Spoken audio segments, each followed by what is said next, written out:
Hello. Hi.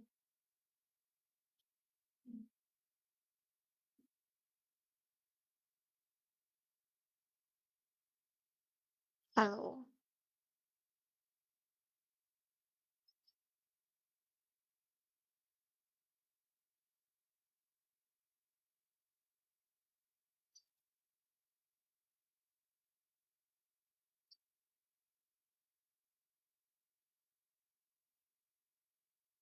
Can you hear me?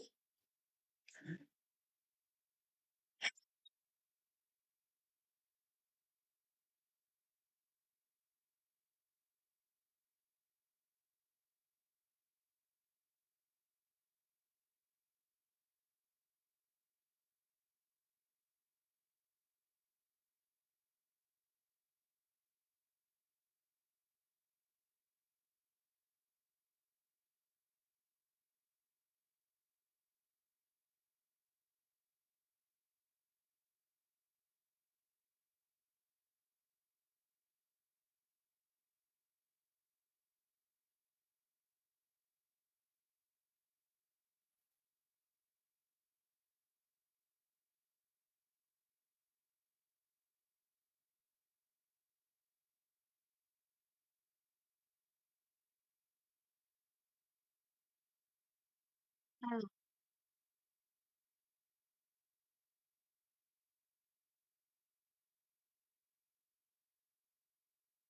Testing, testing. Yes, yes.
We will start the live at 7. We will start the live at 7.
Can y'all hear me?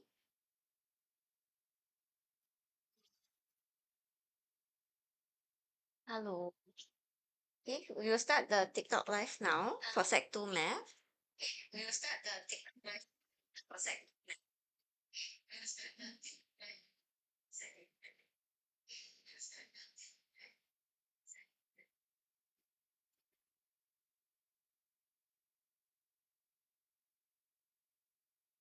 Okay, so for those who are here, you can take a look at the first question and then try question 1.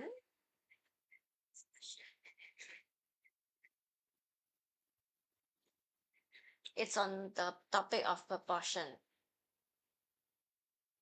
So they give you the scale of the map, and then they want you to find the actual distance when you are given the length on the map.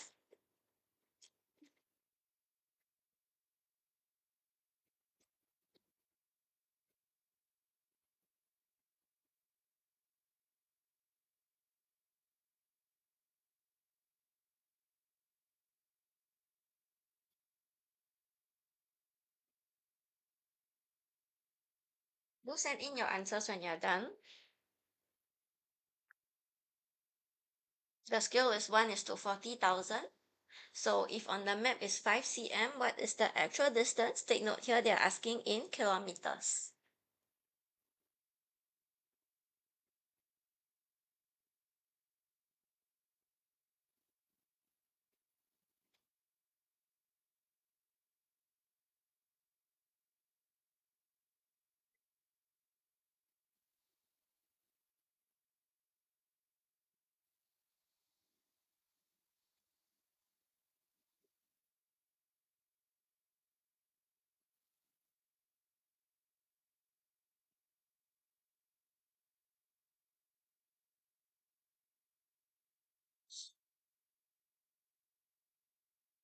Those who are done can send in your answers via the chat.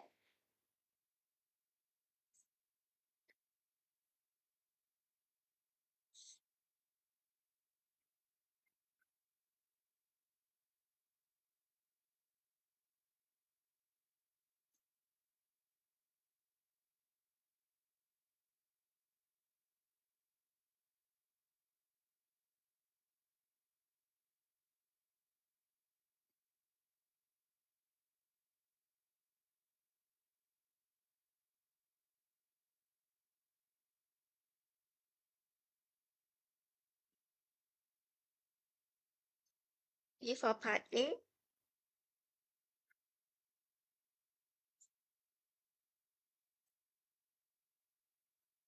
so we have the ratio of the map to actual.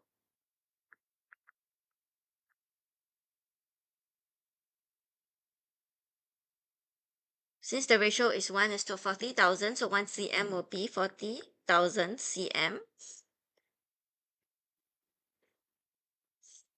We can convert this 40,000 cm into kilometers first. No, today don't have Kahoot.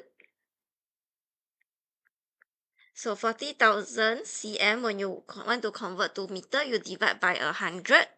Then from meter, when you want to divide by when you want to get kilometer, you have to divide by 1,000.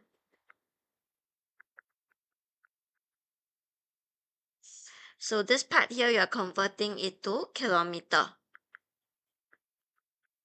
So 1 cm is 0.4 meter on the actual distance of the route.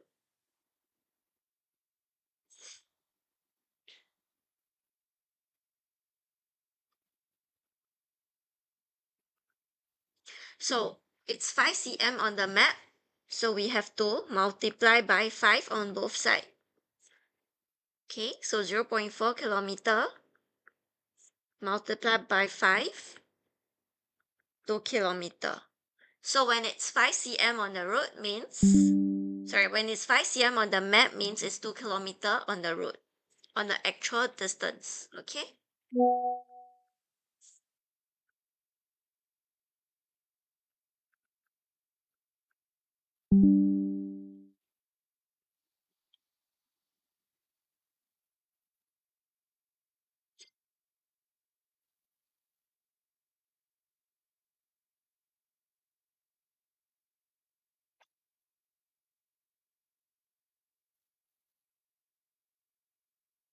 Those who are done with part A can move on to part B.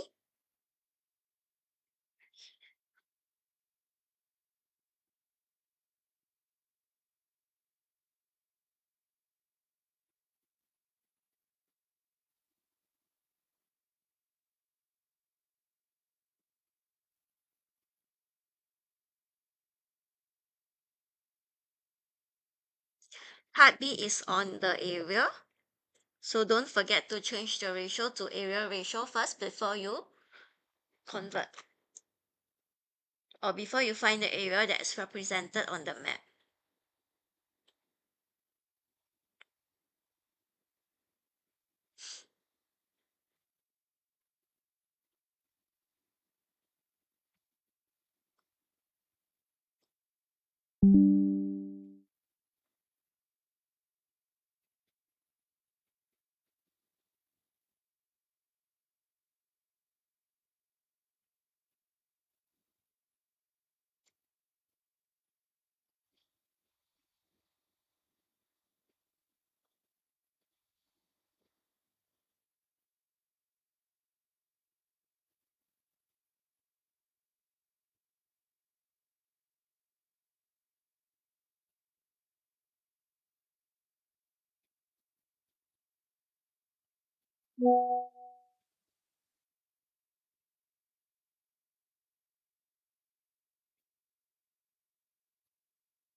The lake has an area of 32 square kilometers.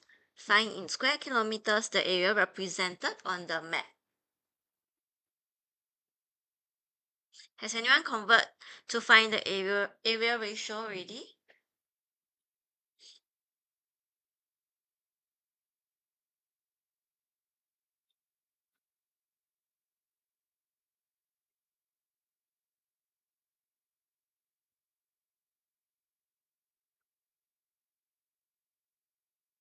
So we want to find the ratio for map to actual. So 1 cm to 0.4 kilometer will be the length ratio. Then to get the area ratio, we have to square it.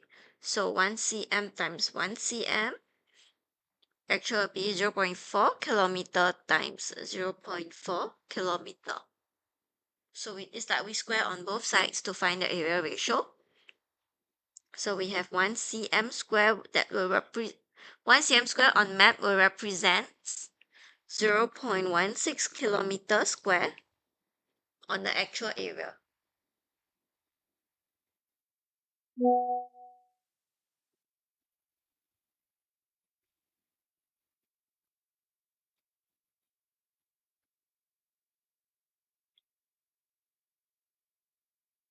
So if it's 32 kilometers square, I have to take 32 divided by 0.16. Okay, for those who can't visualize it in this way, you can swap it around first.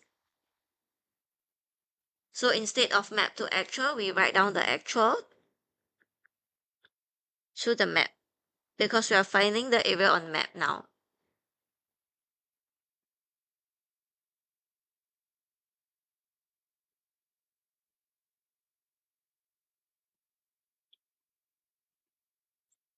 So we want to find 32 kilometers square. So it will be 32 divided by 1, divided by 0.16 times 1.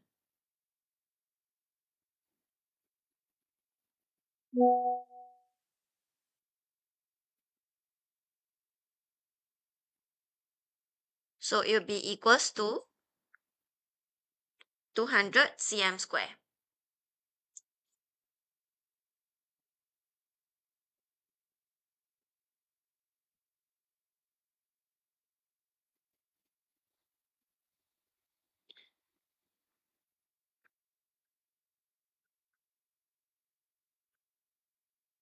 The area represented on map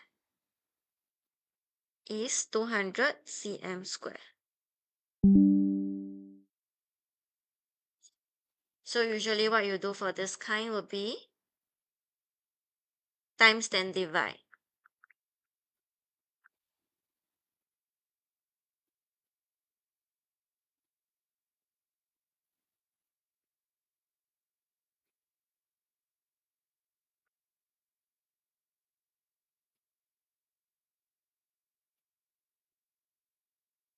Those who are done can move on to question 2.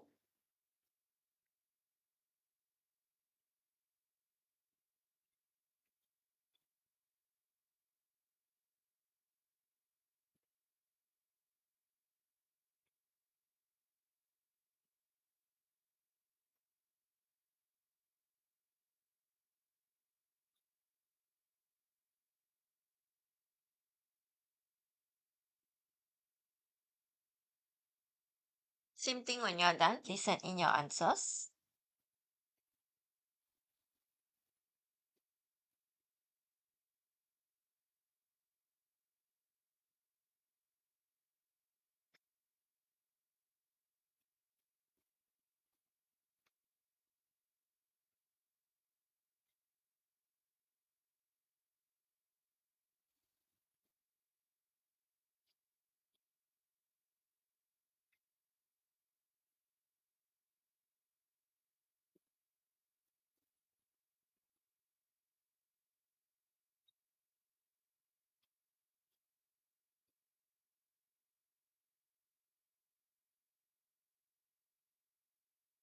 So for question 2, they ask you to find part A first, which is they want you to come up with the scale on your own. Given the scale that they have give you in terms of 2 cm is to 0.1 kilometer. So whenever you're writing your answer in terms of scale, there is no unit. So make sure everything is of the same unit first before you remove the unit.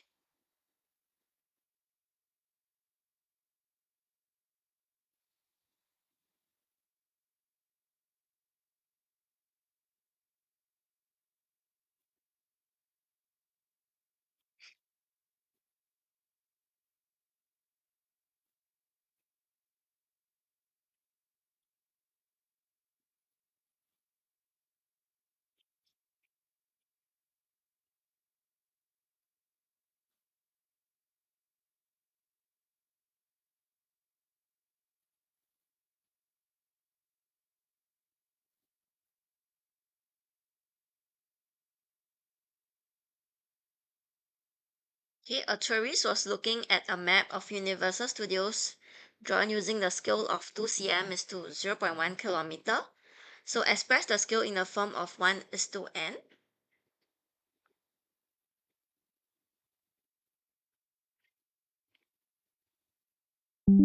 So obviously the 2 cm will be on the map and 0.1 kilometer will be the actual.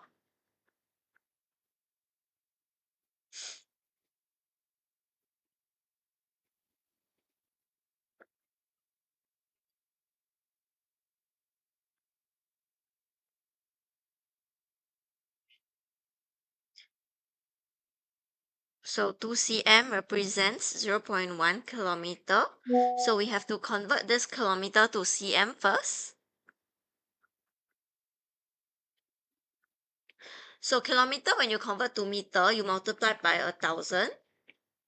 And then when you're converting meter to centimeter, you multiply by 100. So this whole thing is in terms of centimeter now.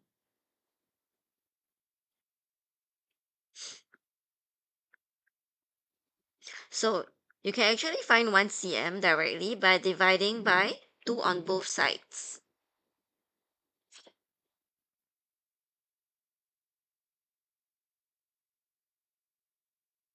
Okay, so for this part here, you get 10,000 cm. Then when you divide by 2, it becomes 5,000 cm. So when it's in terms of scale, there's no unit. So the scale will be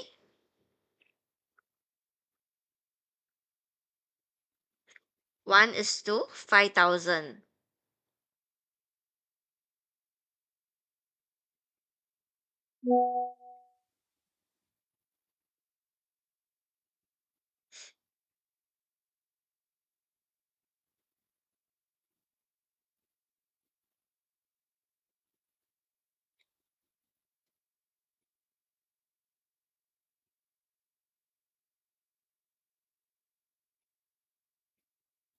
Okay, those are done. Move on to part B.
And you have found the actual distance already?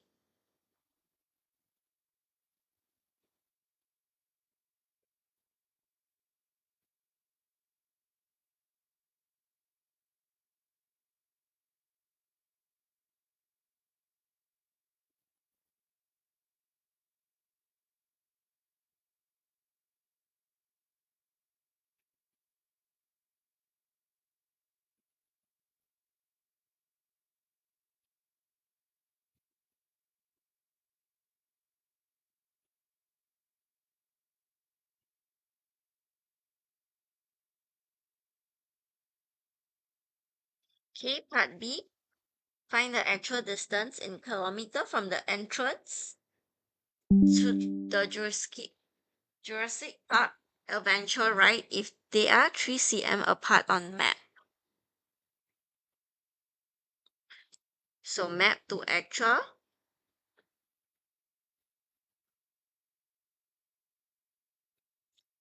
So from the scale in part A, we know 1 cm represents 5,000 cm. If we want to find that 3 cm, sorry, we can convert to kilometer first.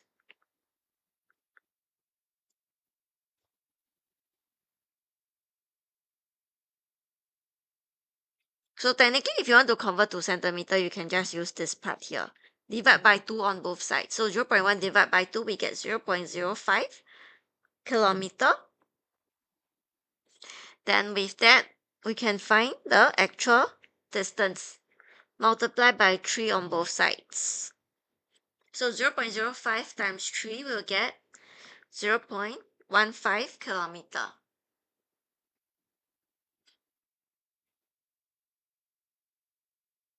Last part, part C, is on the area. So make sure you find the ratio for area first before you find the actual area in kilometer square.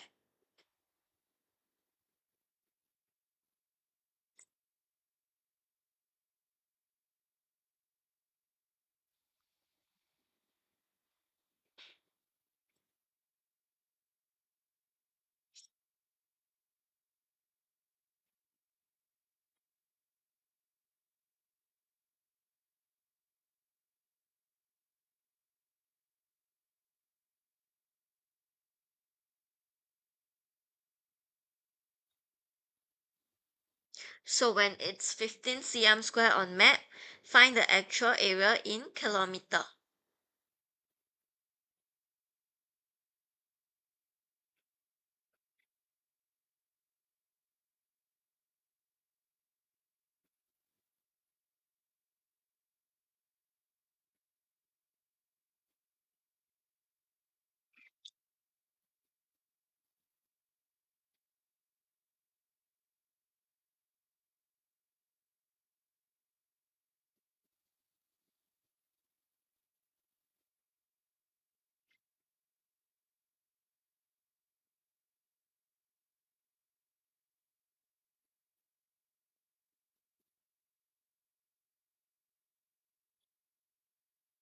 Anyone found the area ratio?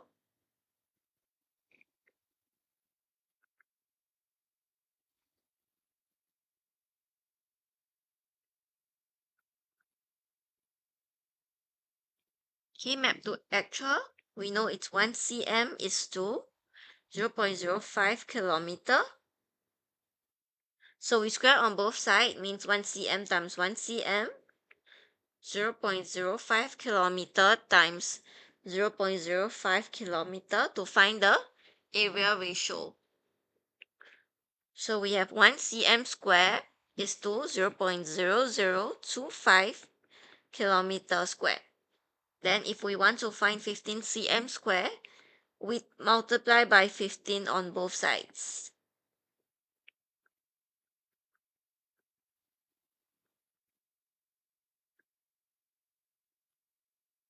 So we will get 0.0375 kilometer square. Yep, that's right. Make sure you write your units for the final answer.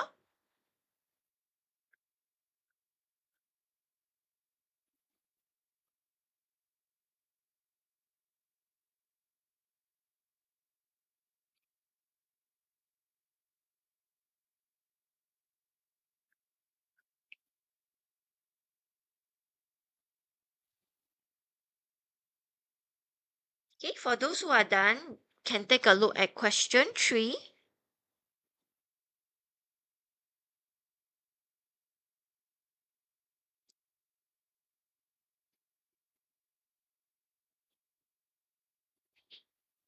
You can also just write answer dot 0.0375 kilometer square. Just make sure that it's obvious that that's your final answer.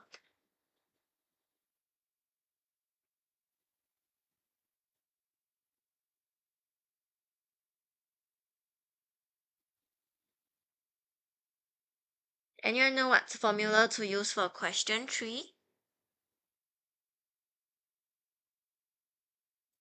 You can try question 3 first. Sine rule.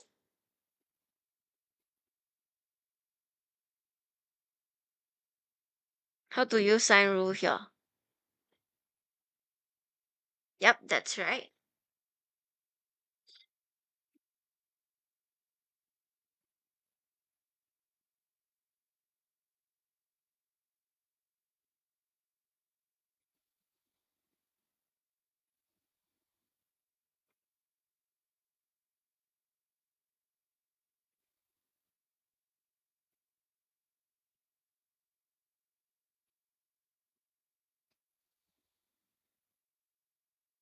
So apply Pythagoras theorem for part A to find the length of AC. Okay, AC is the hypotenuse, which is the longest side.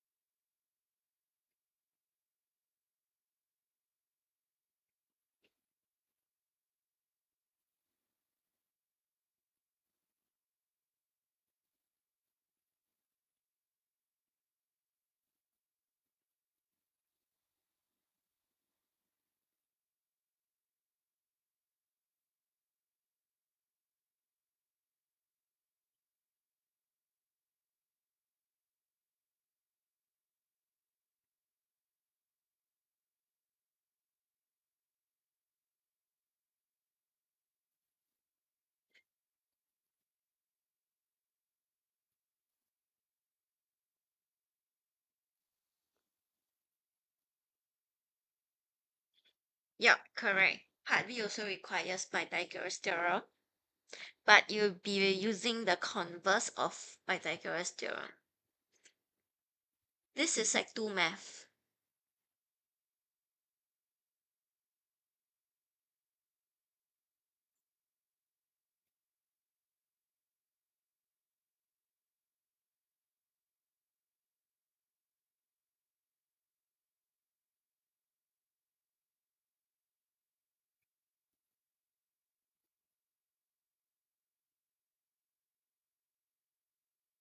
Yep.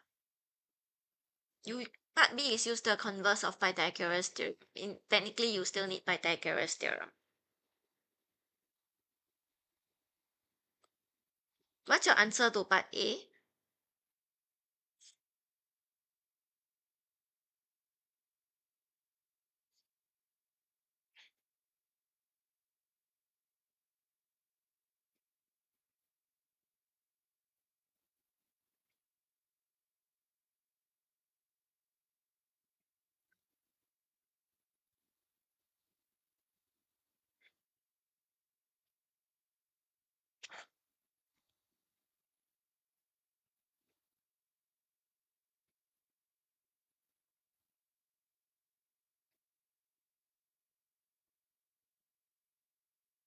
Okay, that's right.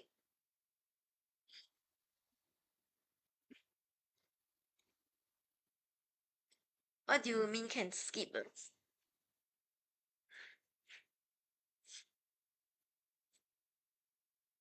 So for the converse of Pythagoras theorem, right, one thing to take note of is you cannot assume that it's a right angle triangle already. Easy for you, ma. Which level are you at?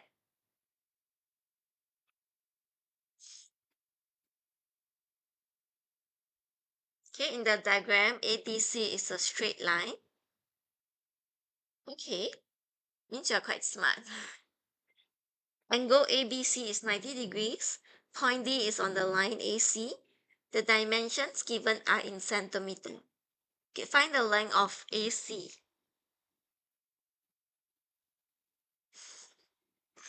So part A by Pythagoras theorem. So take note, for Pythagoras theorem, you can only apply to right angle triangle. So if the triangle is not right angle, you can't use this.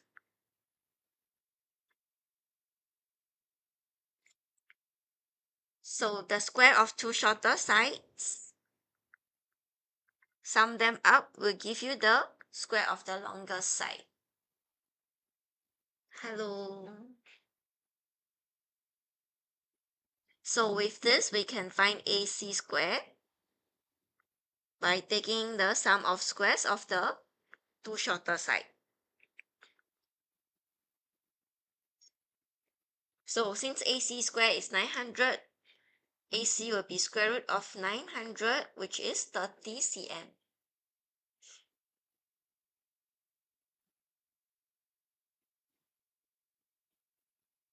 So if the length of BD, part B, the length of BD they tell is 14.4, and then DC here 54 over 5 cm, prove that triangle BDC is a right angle triangle.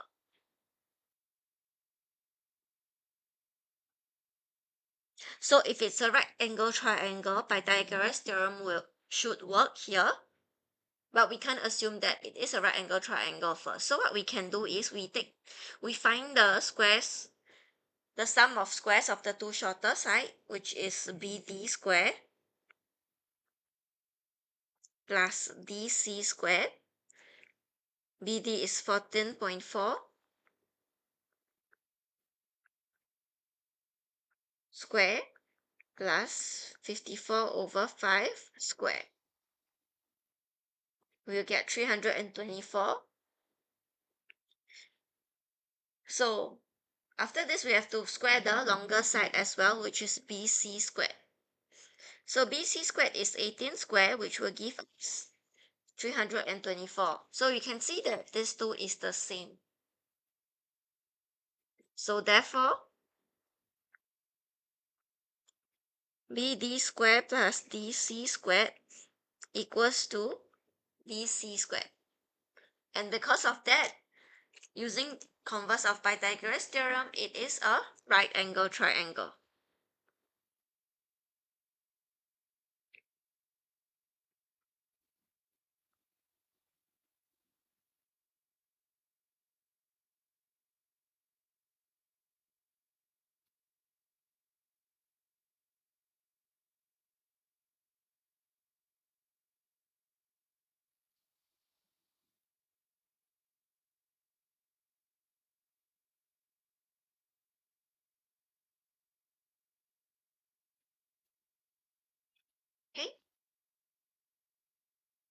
So the presentation wise is quite important here. Make sure you don't immediately assume that BD squared plus DC squared equals to BC squared. That's not what they want to see in your presentation. Okay, before we move on, we'll take a 5 minutes break here. So those who need to go to the washroom can go to the washroom. Or if anyone has any question with regards to the first 3 questions, can let me know as well.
Those who wish can also move on to question 4 and 5. You can try question 4 and 5. Okay, the worksheet is in the link in our bio. You can just click on the link in the bio and then download the worksheet.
Okay, question 4 looks a little long, so do take some time to read the question, adjust the question, and then try the question.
Okay.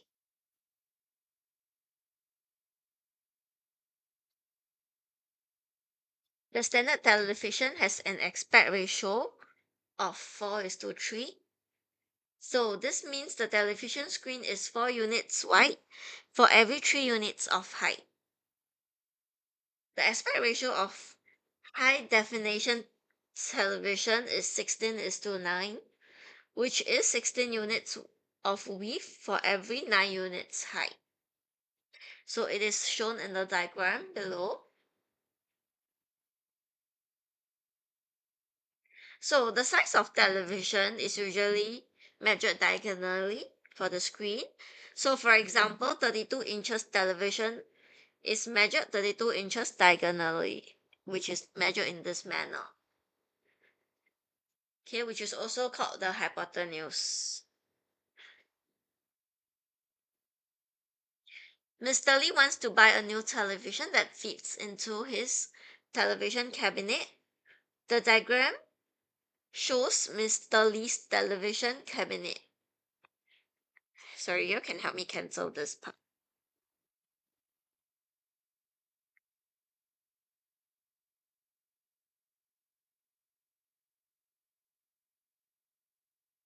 So it's measured 60 inches wide, 40 inches high.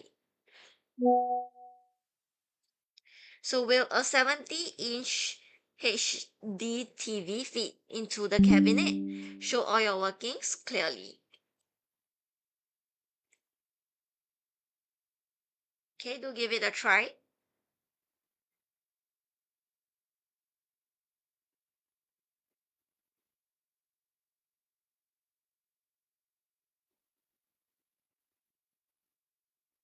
Take note, yeah, the 70-inch is the hypotenuse, which is the longest side. And you have the two shorter side dimension of the cabinet. So make use of this information to find.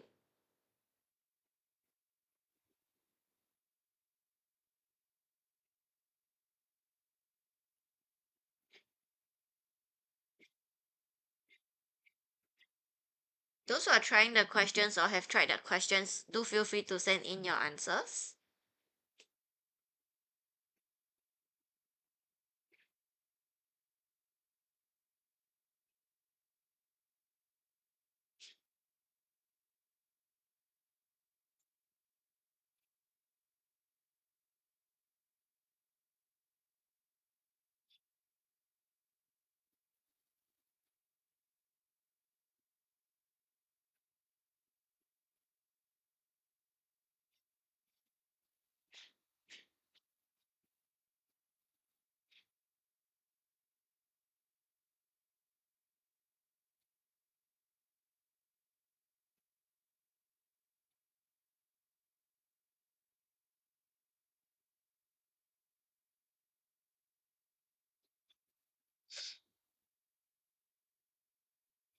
Has anyone tried question A?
Okay, part A.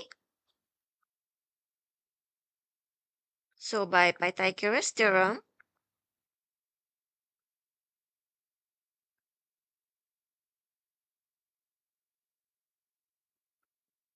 sixty square plus 40 square will give us 5,200.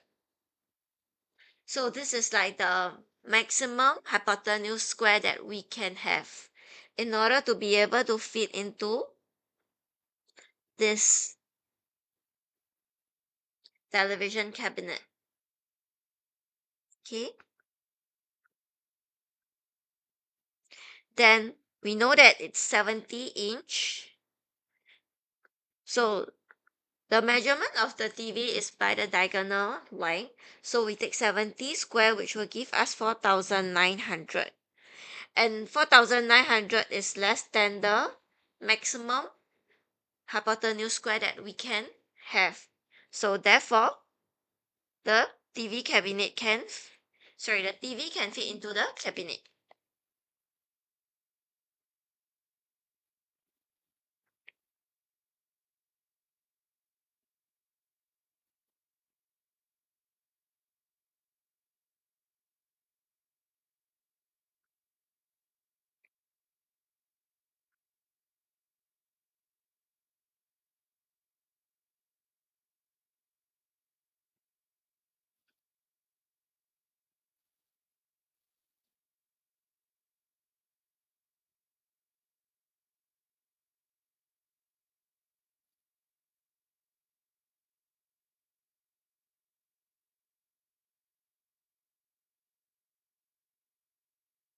Okay, if you're done with part A, move on to part B.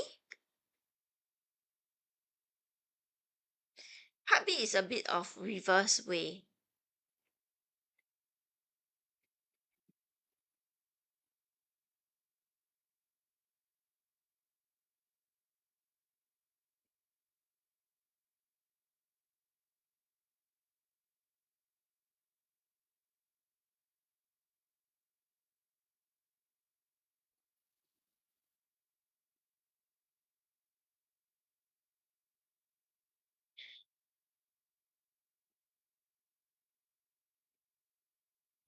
Make sure you use the ratio, yeah? Because the ratio of the length and breadth, or rather the length and the width, is fixed.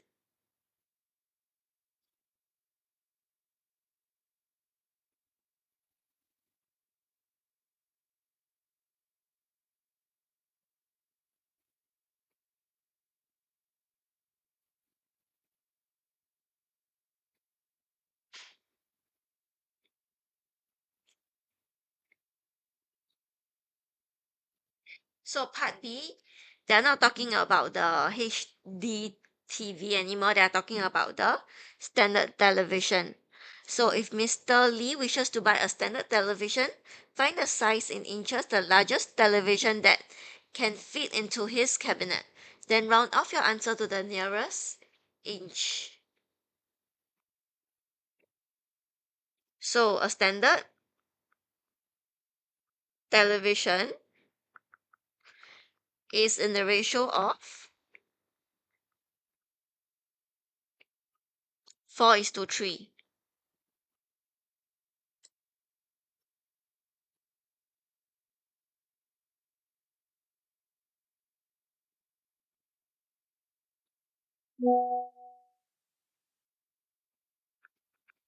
For its length to width. So if the standard TV follows the maximum length,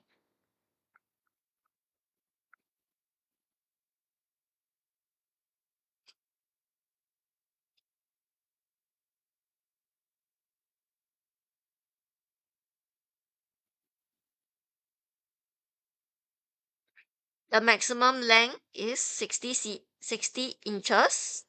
Hold on, let me see. Yep.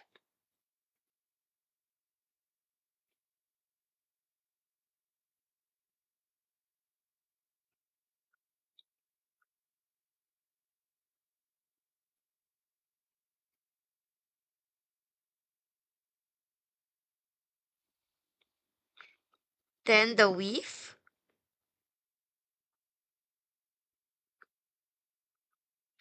shall be 60 over 4 times 3, which will give us 45 inches if we are following the ratio of 4:3. However, the width that can fit is only 40 inches high, as stated here.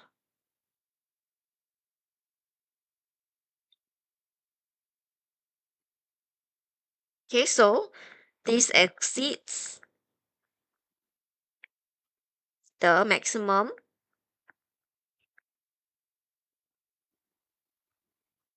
length of the cabinet.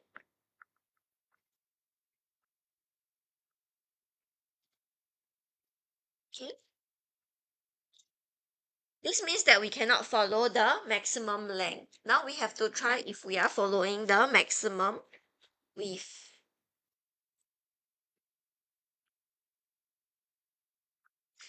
So as a result, the standard TV can only follow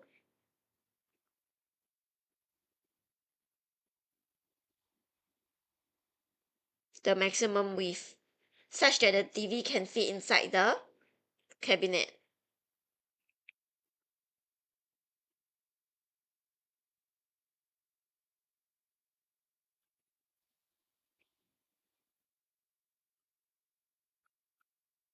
Which is 40 inches.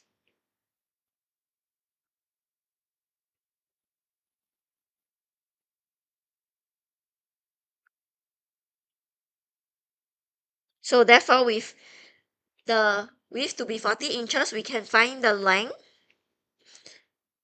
So 40 inches divided by 3 times 4 using the ratio. It will be 53.33 inches.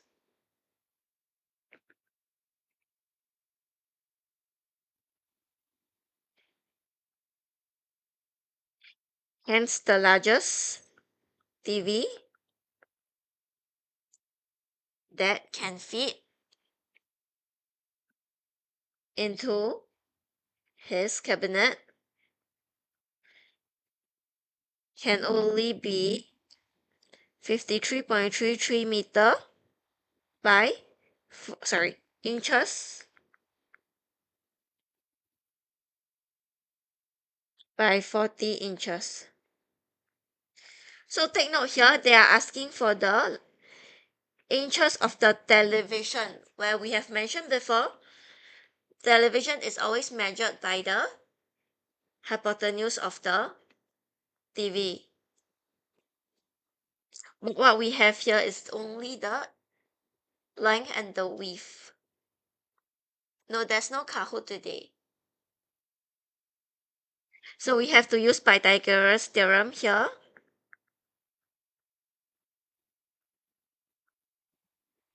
To find the size of the TV with this dimension. Okay, so square root of 53.33 square plus 40 square, which is approximately 66.664, which is equals to 66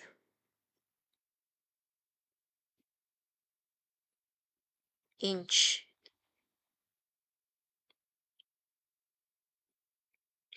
Okay, hence, or therefore, the largest standard TV that can fit into the cabinet is 66 inches.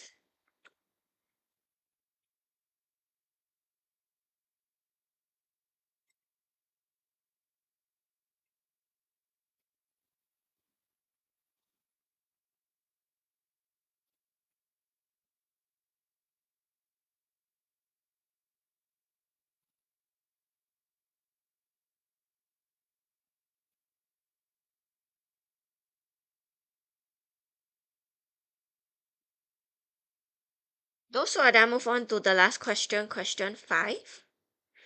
Just ignore this 20 here, yeah? Erase away the 20.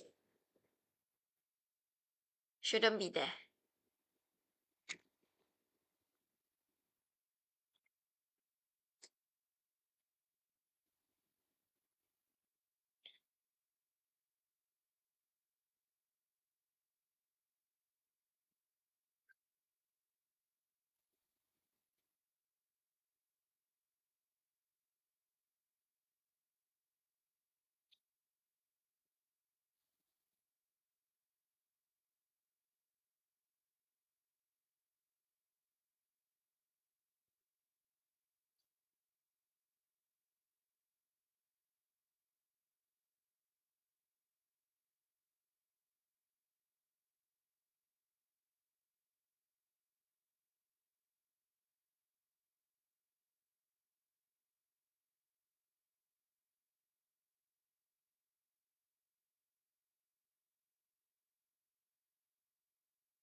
Question 5. A solid pyramid has a square base of side 16 cm and height 12 cm. A cuboid has a square base of side 16 cm and height 20 cm. A metal toy is made by attaching the bases of the pyramid and the cuboid. A hemisphere of diameter 16 cm is then carved out from the bottom of the cuboid. Calculate the volume of the toy.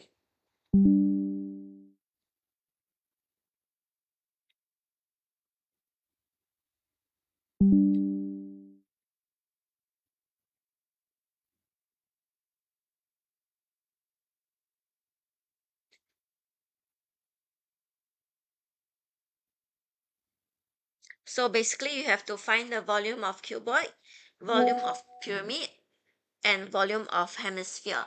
So to find the volume of the toy, you take cuboid plus pyramid and then minus the volume of hemisphere because that's taken away.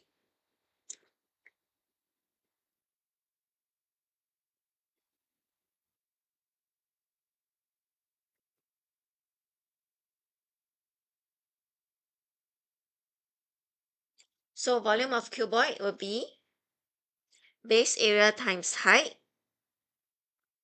16 times 16 times 20.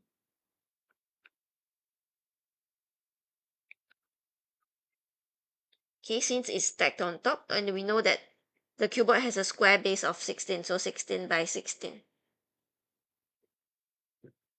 This will give us 5,120.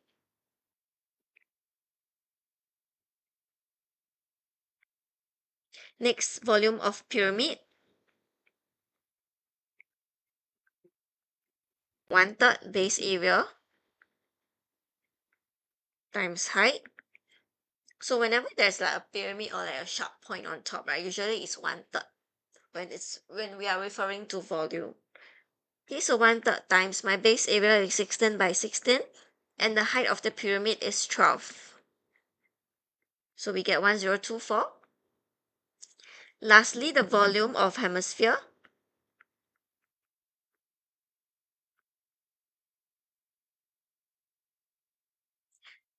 So we know that the volume of sphere is 4/3 pi or cube. Hemisphere is half of a sphere. So it will be 2, we divide by 3. Sorry, divide by 2. So 2/3 times radius. The radius is 16 over 2 because 16 is the diameter, as you can see here. So 16 over 2 and then to the power of 3 because it's cube. Okay, so we will get 341 1/3 pi. We can live in terms of pi first because this is not our final answer. Then lastly, when we are finding the volume of the toy, then we key in the calculator value pi. Okay, because when the question did not state what pi to use, always use the calculator value pi. So 5120 plus 1024 Then take note here, we are taking away the hemisphere. So it's minus the volume of hemisphere. Don't make a mistake and add it, yeah? Then the final answer, round off to 3/6 feet because the answer is not exact. Okay, so that's for part A. Part B, they're asking for the total surface area of the toy. So for the pyramid wise, the surface area that's exposed will be the 4 triangles. Then for the cuboid, will be the 4 rectangles. For the base, you have to find the area of the square base minus the area of circle. Then plus the surface area of the hemisphere, or rather the curved surface area of hemisphere only.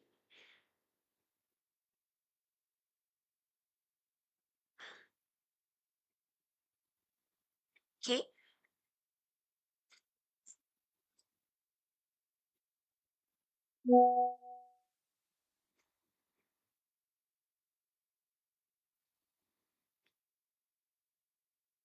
so we do not have the slant height of the triangle here, of the pyramid.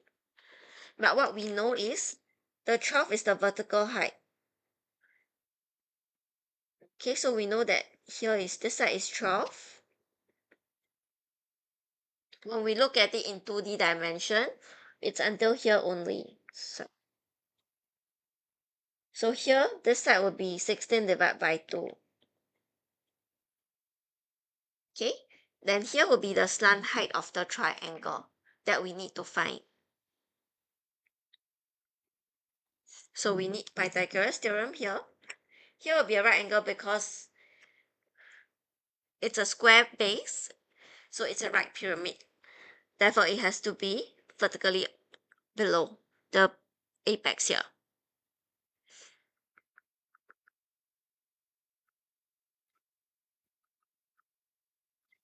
So by Pythagoras theorem,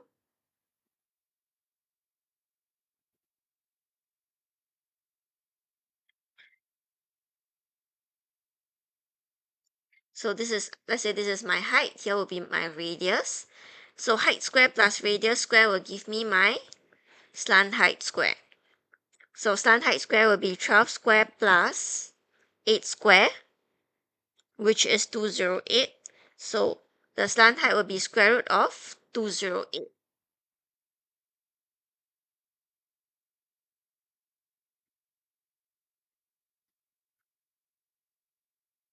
Then with this, we can find the surface area of the 4 triangle faces of the pyramid.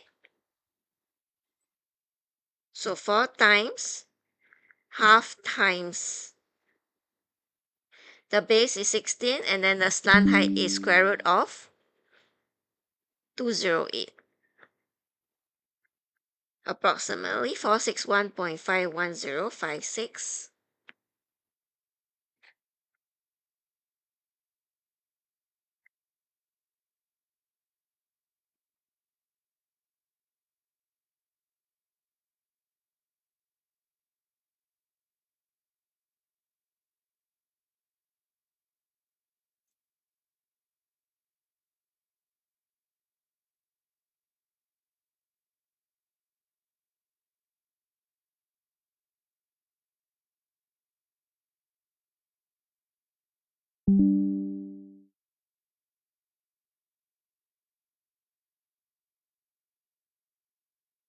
Okay.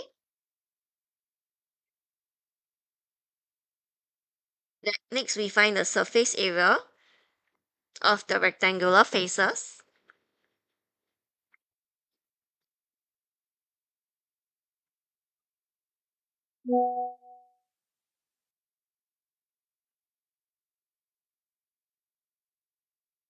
Of the cuboid.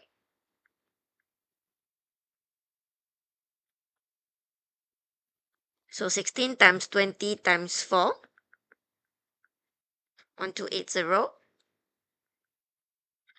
For the base wise that's flat, we take area of square minus area of circle, which is pi r square.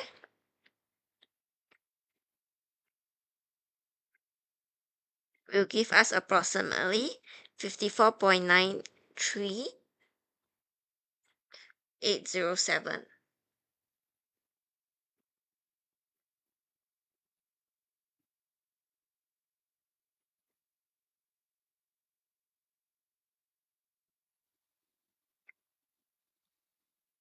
And also the curved surface area of hemisphere.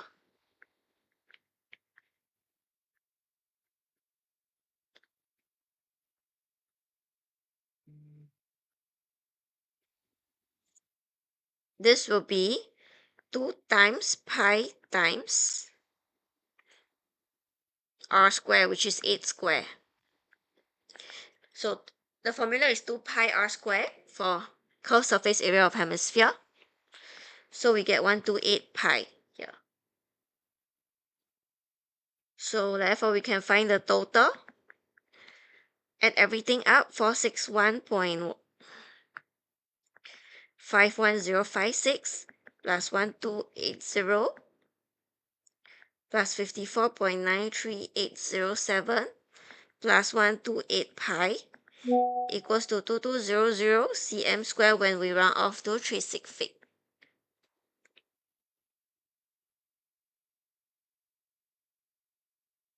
Can? I don't know if y'all can see. Anyone, any question?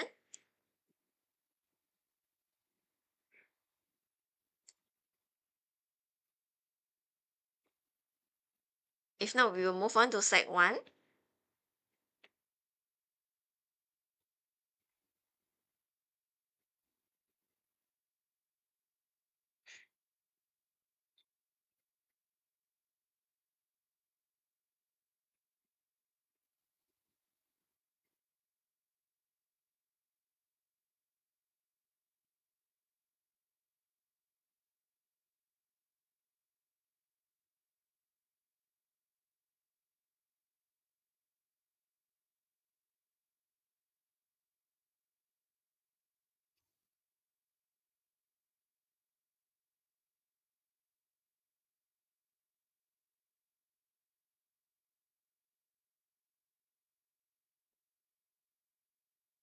Okay, you can take a look at set 1 questions first.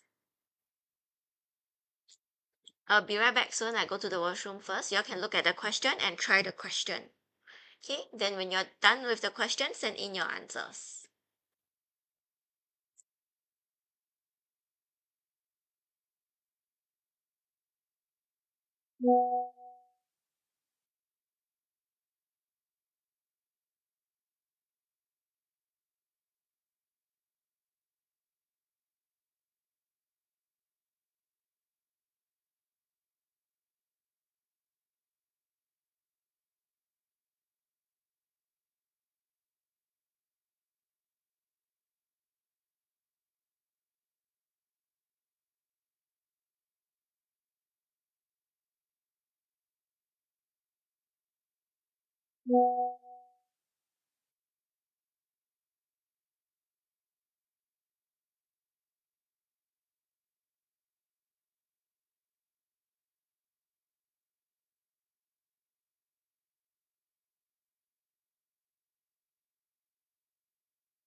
Okay. Anyone try question 1?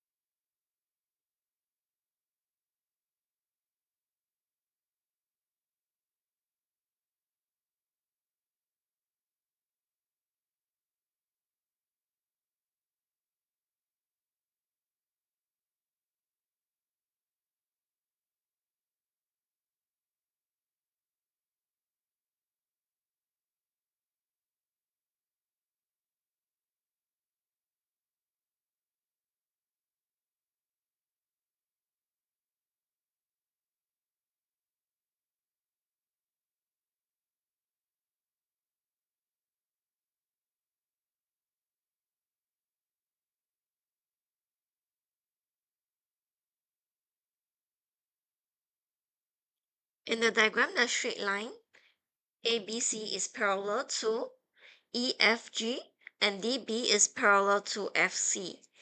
Given that angle ABD equals to 38 degrees, angle DFE is 62 degrees, and stating your reasons clearly, find part A reflects angle BDF. So angle BDF, they want this angle here. So you can draw an imaginary line here that is parallel to AC and EG.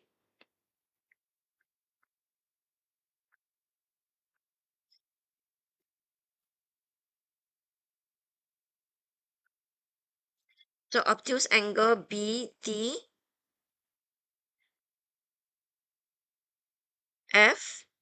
would be, which is this angle here. We find this angle here before we find the reflex angle. So alternate angle means here is 38 degrees and here is 62 degrees. So we just take 38 degree plus 62 degrees using the properties of alternate angles, parallel lines, which will give us 100 degrees. So reflex angle BDF equals to 360 degree minus the obtuse angle using angles at a point. We draw the line here so that we can apply alternate angle. Can see that? This line is parallel to AC and FG. Because we want to find the reflex angle here.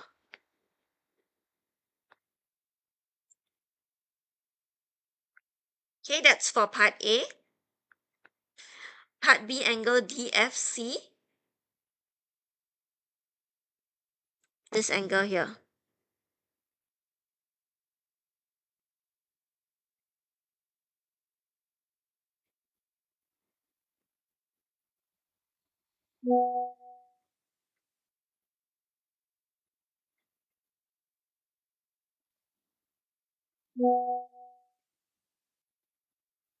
Okay.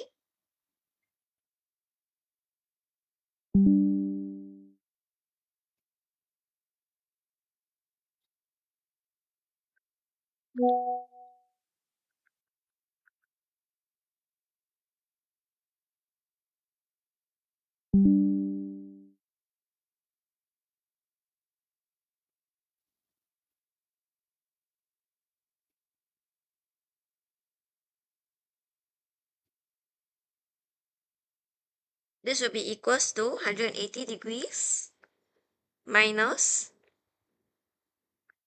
38 degrees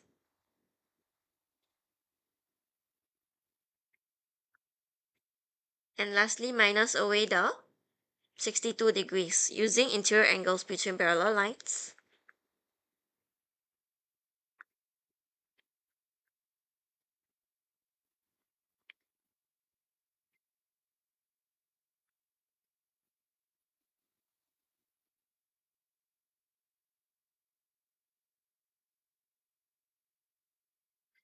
For those who cannot see, right, so this is 38 degree, here is also 38 degree using corresponding angle. Therefore, here must also be 38 degrees using alternate angle.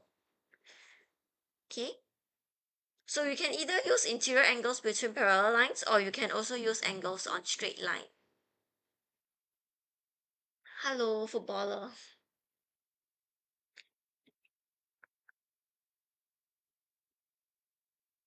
And you're done with part C? You can send in your answer if you're done with part C. Part C is finding angle CFG.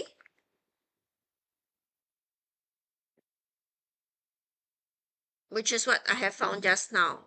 Okay, so it's just 38 degrees, so we can actually use alternate angle, sorry, corresponding angle first, then alternate angle. So both of them require parallel lines.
Hello.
Question 2, anyone done with question 2?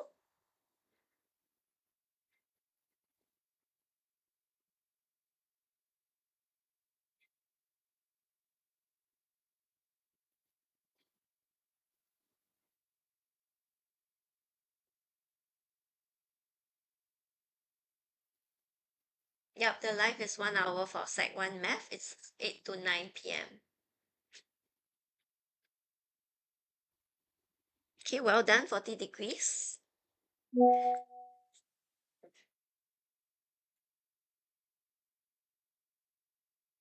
So in the diagram, ABC is a straight line. AE is parallel to BD. BC equals to DC as shown on the diagram. And the angle AEB is 40 degrees, angle EAB is 72 degrees, and angle BDE is 82 degrees. So find angle EBD.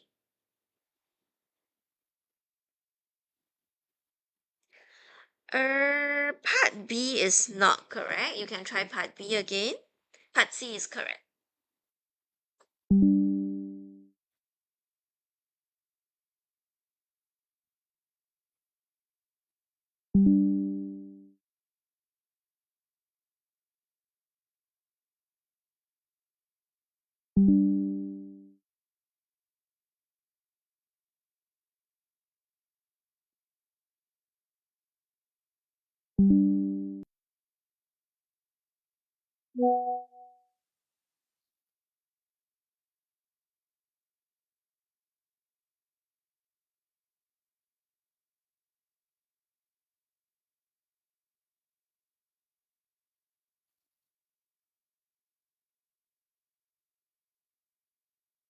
Yes, that's correct.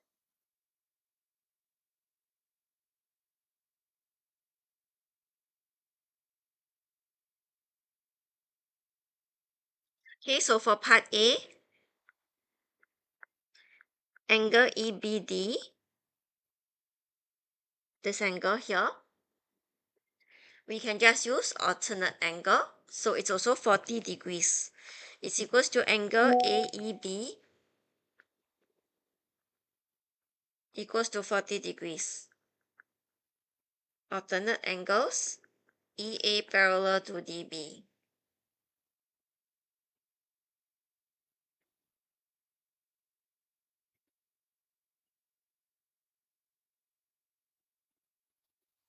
Part B, angle BED, this angle here. So since we have angle EBD, we can find angle BED using sum of angles in a triangle.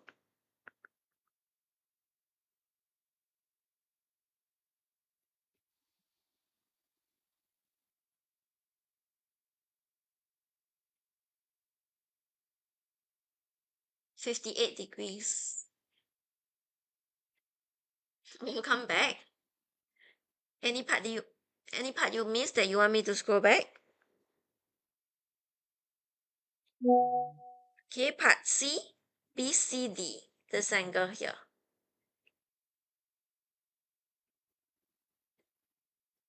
So we know here is 72 degree. We will know that this is also 72 degrees because of corresponding angle. Then using the base of isosceles triangle here will also be 72 degrees. It depends on how much you study. I think PSL is not difficult. So firstly, angle DBC will be equals to angle EAB equals to 72 degrees using corresponding angle EA parallel to DB. Angle BCD will be 180 degrees minus the two base of isosceles triangle.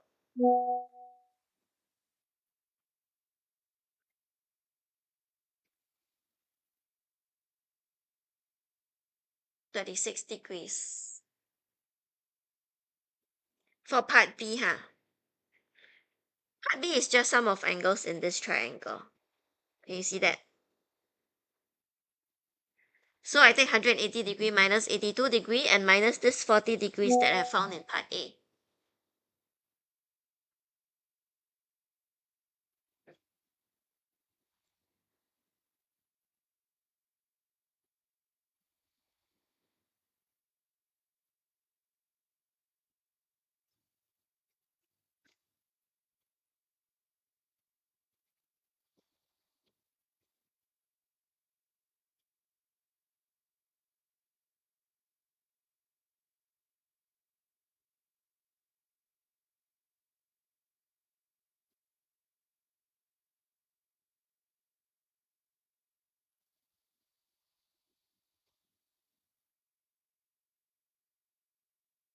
What message sound?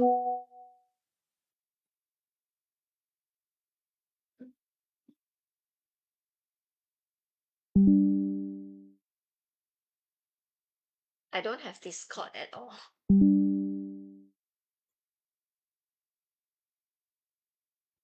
For now we don't have Sec 4 online classes, so for our TikTok live we only have Sec 1 and Sec 2 math.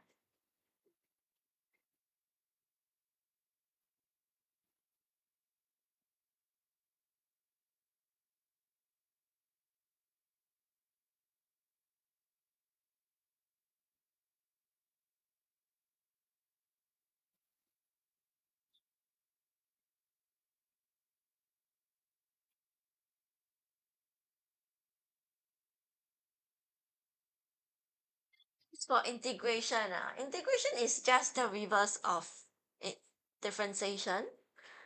So you can check your work if you integrate correctly by differentiating it again.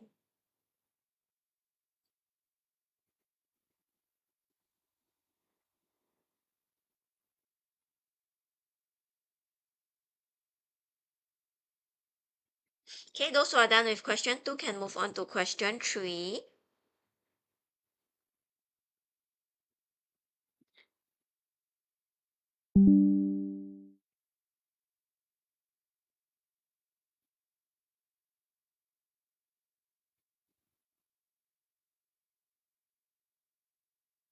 Even under the curve, you can just use the x-axis as the benchmark.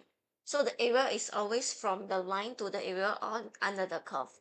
But if it's like below the x-axis, right, don't forget to multiply by negative number, because when you're finding area under the curve and the curve is below the x-axis, you will have negative area. So we multiply by negative to make it positive.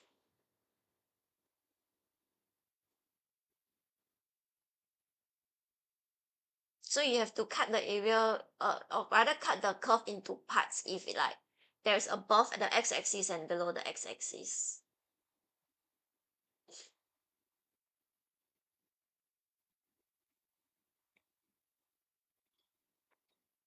Anyone done with question 3? Can send in your answers when you're done.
Okay, question 3.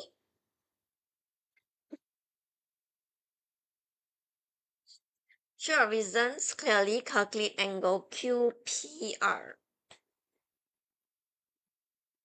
This angle here.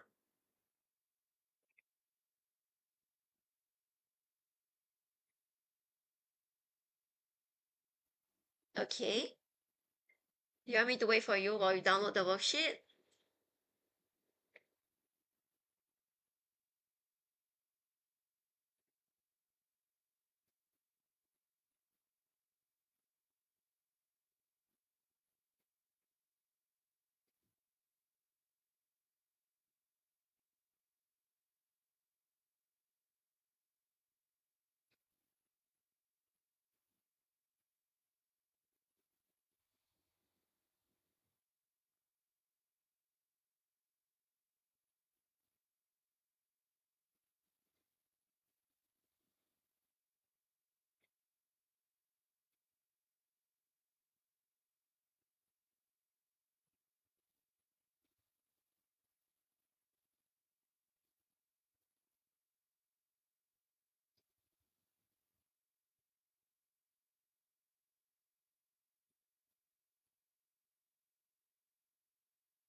Not downloading the worksheet.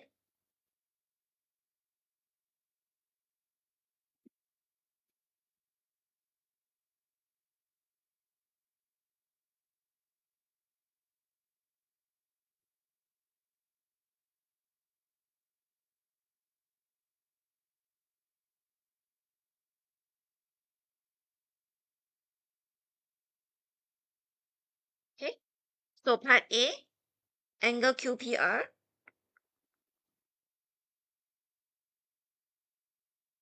They tell you that there are two rhombuses, means all sides are equal for rhombus.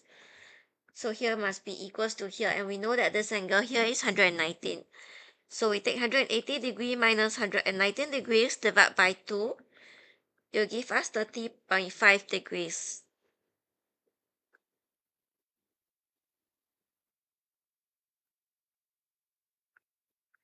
Base angles of an isosceles triangle.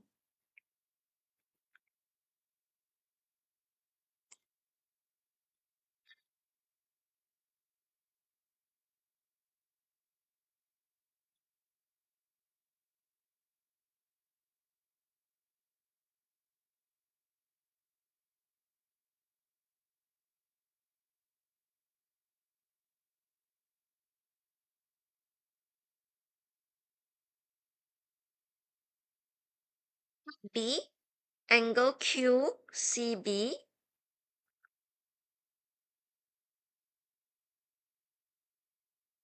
So angle QCB is this angle here. Since it's parallel lines, so it's also equals to 101, which is angle ADC.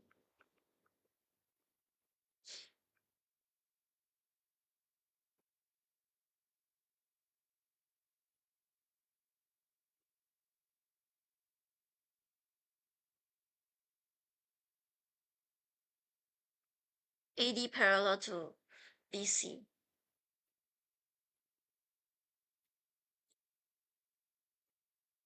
How is that neat? I find it a bit messy already.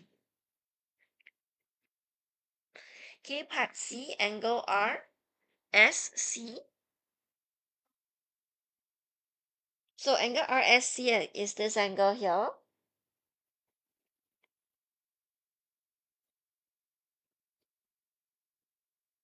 So this angle must also be 30.5 degrees, as it is the base angle of the isosceles triangle.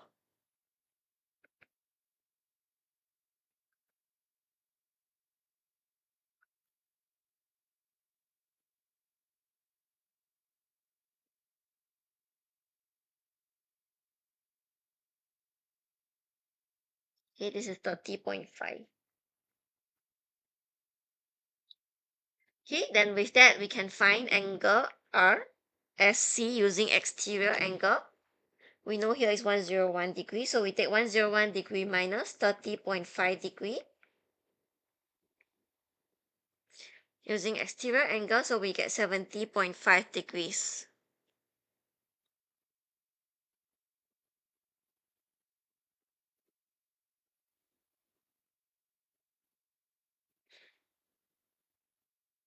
Oh, you are writing on iPad.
Exterior angle. Okay.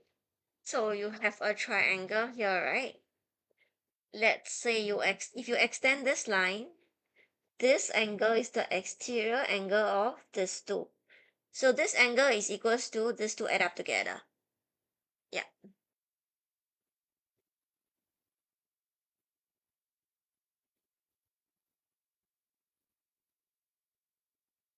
Okay. Can we move on to question 4?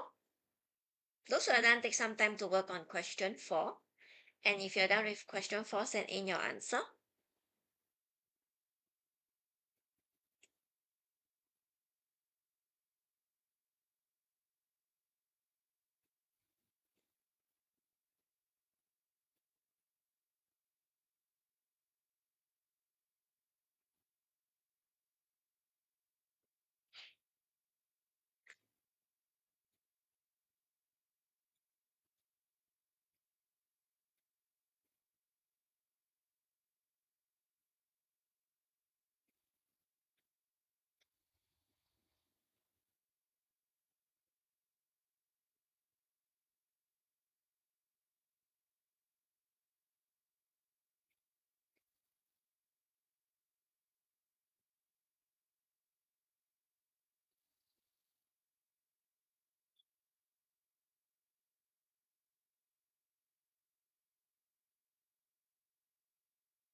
Okay, question 4. Trapezium ABCE consists of a triangle AED and a rhombus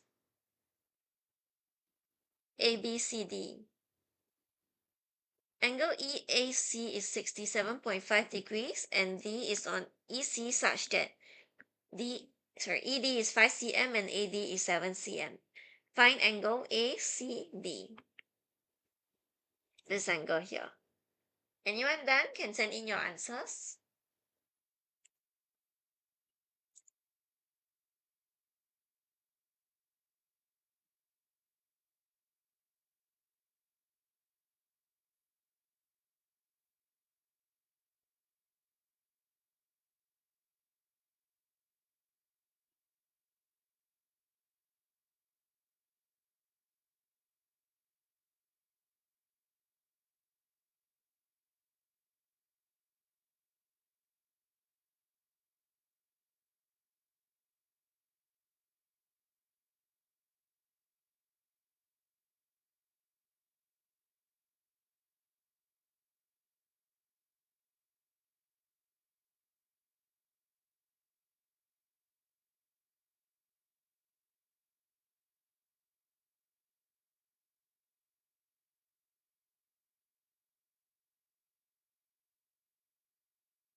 Yeah, 15 words, not a lot, right?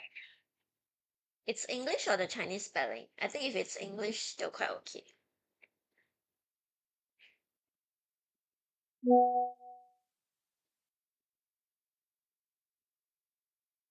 Mm, okay, good luck.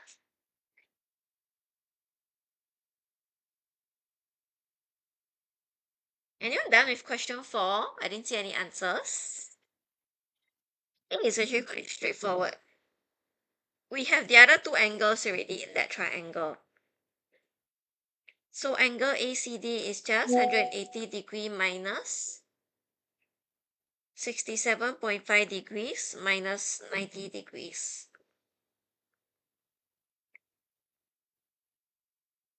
Sum of angles in a triangle.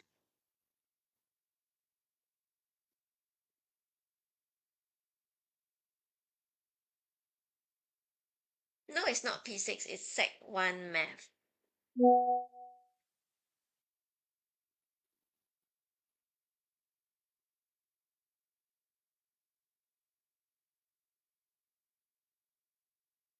Find angle ADE. This is E, yeah? So this angle here.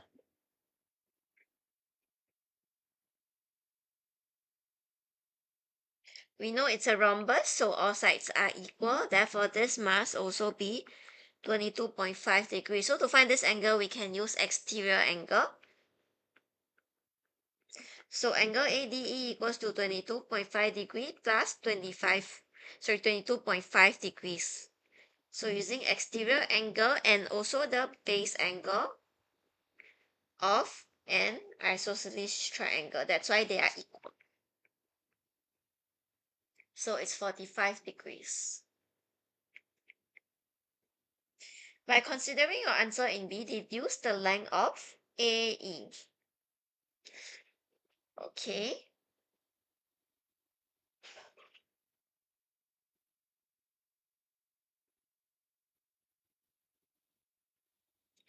So here is 45 degree means here must also be 45 degrees because this is a right angle. So angle EAD equals to 180 degree minus 90 degree minus 45 degrees. Using sum of angles in a triangle. You can just put 22.5 times 2 also. So if both angles are equal means it's an isosceles triangle whereby length must be equal.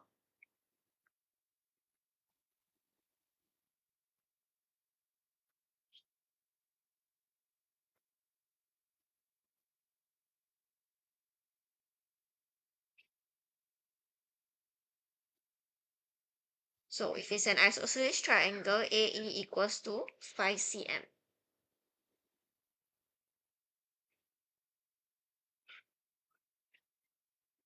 Draw formulas.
What kind of questions are you creating?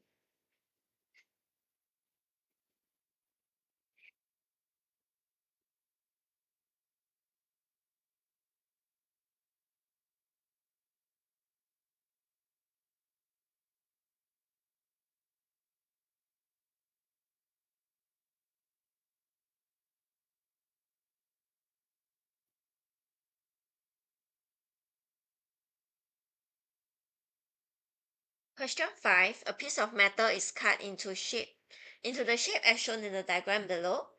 AOCB is a semicircle with radius 5 cm. BDOE is an inscribed circle of the semicircle with OB as the diameter.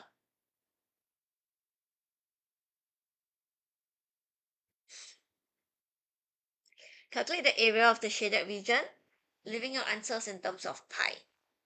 So part A, I think very straightforward. You just take the area of large semicircle minus the area of circle. It will give you the area of the shaded region.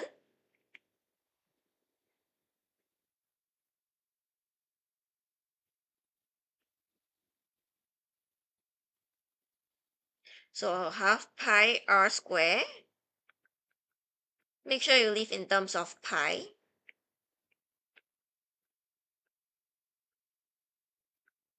Then area of circle, pi r square.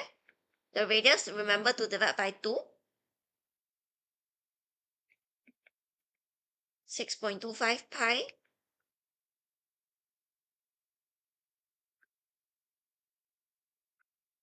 So area of shaded region will be 12.5 pi minus 6.25 pi.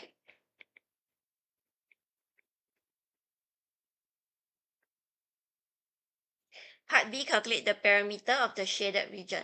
So perimeter of the shaded region, here take note, we are not subtracting, we are taking the whole perimeter of the semicircle plus the perimeter or the circumference of the circle. Okay, do not minus here because we are not subtracting. Okay, there's no subtraction here. We have to find all the lines, or rather the outlines of the figure, all that is in pink.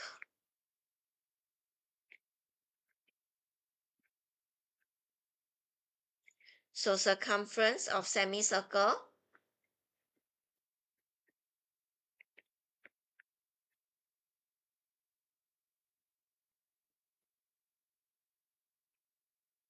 we get 5 pi.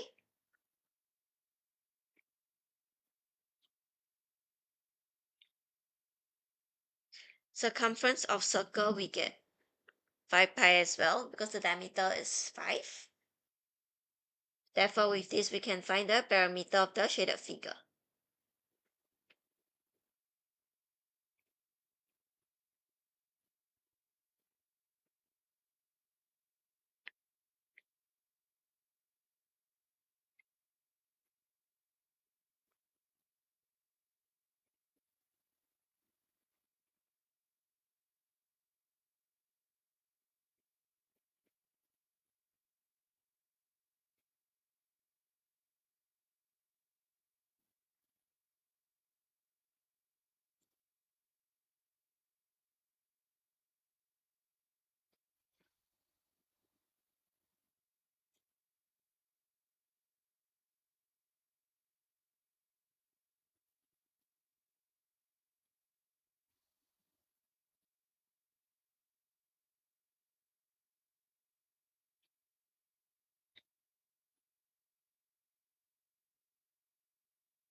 When the answer is not exact, you have to round off your answer to 3 sig fig. And if it's in terms of degree, then it will be 1 dp.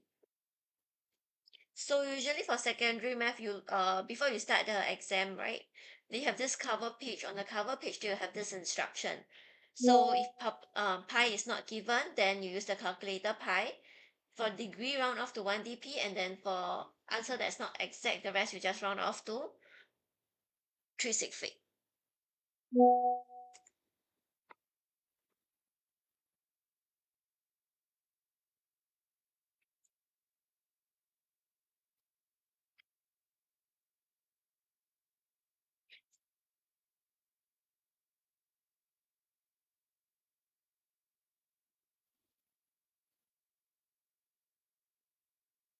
It's ending at 9 o'clock.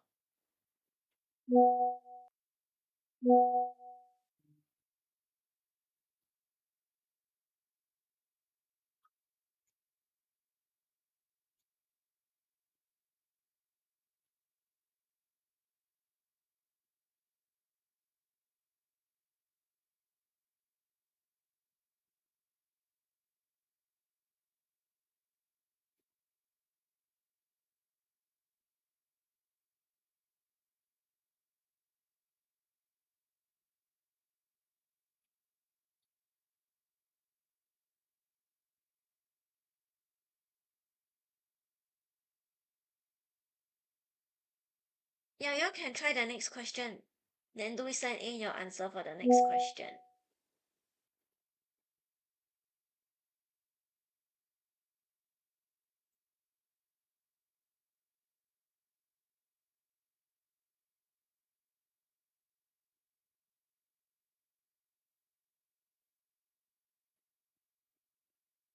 And you want to try question 6?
Um, Unless they tell you that pi, use pi to be 3.14, else you use the calculator pi.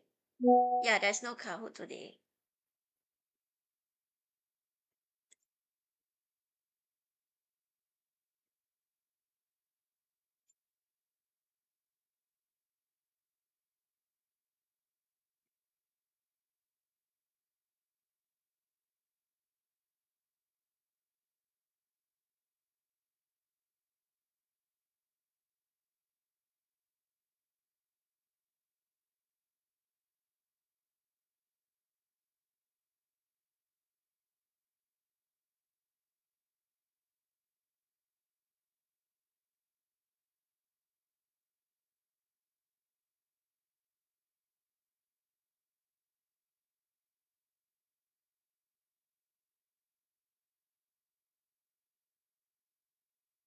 Concept math will be maybe like 4 weeks later to do the area of unshaded region. The unshaded region is just the area of the square, right? So if we know the diagonal is 30 cm, means here is 15 cm. It's area of 2 triangles. Okay, in the figure below, ABCD is a square. A, B, C, and D are points on the circumference of the circle with diameter 30 cm. Find the area of circle.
B. So, like I mentioned just now, we can cut it into two triangles to find the area of the square. So it will be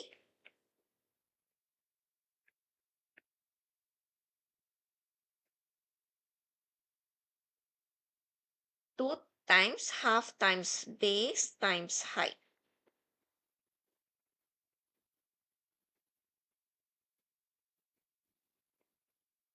Then we can find the total area of the shaded part.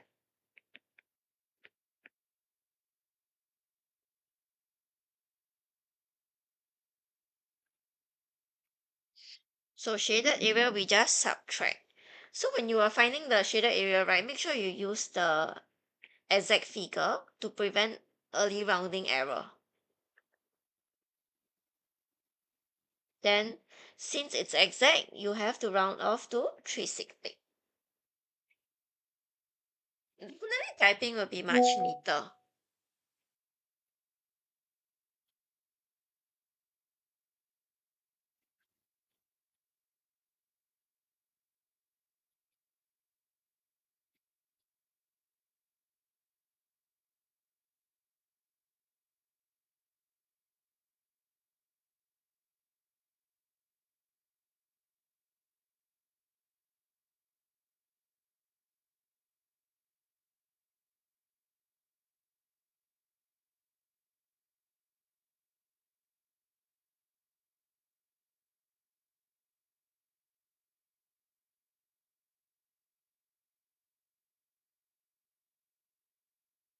Last question, question 7. The diagram below shows a hut which is formed from two semicircles and a square of sides 14 cm. Find its area.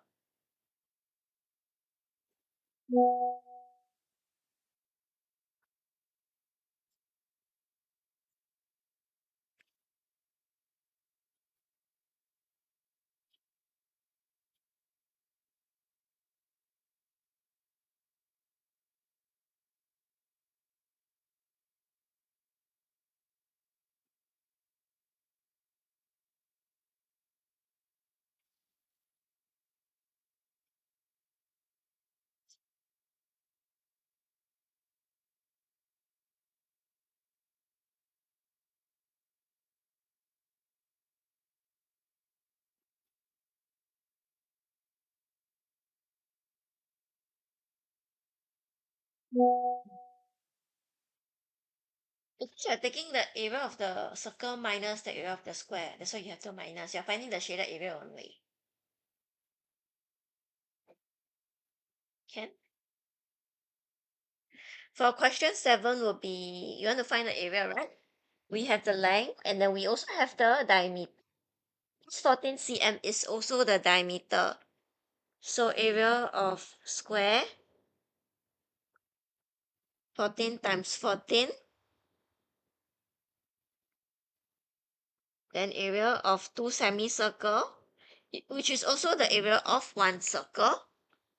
So you can just take pi times radius square. Then with this, we can find the total area. Add everything up.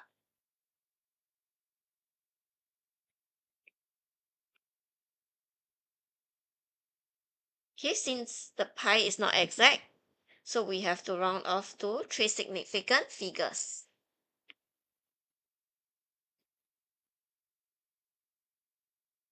Sorry.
Okay, all done?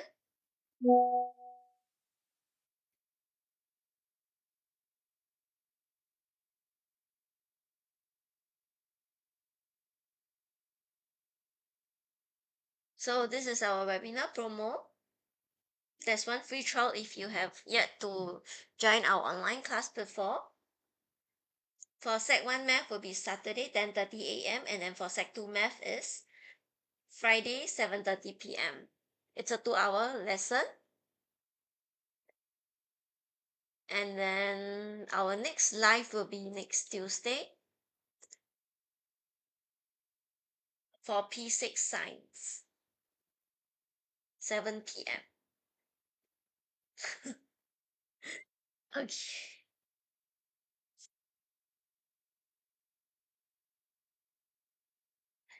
Okay. My next live will be next week. So see ya. Bye bye. Science will be on Tuesday, coming Tuesday. You can watch their recordings. I think they did upload those recordings on our TikTok. Goodbye and good luck for your science test and for someone who has spelling tomorrow as well. Bye bye.